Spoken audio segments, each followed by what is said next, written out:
कल्पसिद्धिप्रदायकाय अगणितगुणशीलतत्त्वप्रदर्शकाय मध्वमता सिद्धान्तप्रवर्धनाय परमगुरु श्रीगुरुराघवेन्द्राय नमः।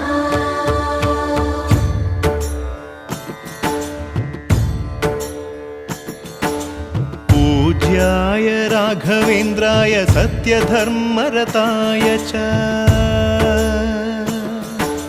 भजतां कल्पवृक्षाय नमतां कामधेनवे। ಧರ್ಮದ ದೀಪ ಹಚ್ಚುವ ಶಾಂತಿಯ ಬೆಳಕ ಚೆಲ್ಲುವ ಜ್ಞಾನದ ದೀಪ ಹಚ್ಚುವ ಲೋಕವ ನೀನೆ ನಡೆಸುವ ಪುಂಗೆಯ ತೀರದ ಯತಿವರ ನಿನ್ನದೆ ಸ್ಮರ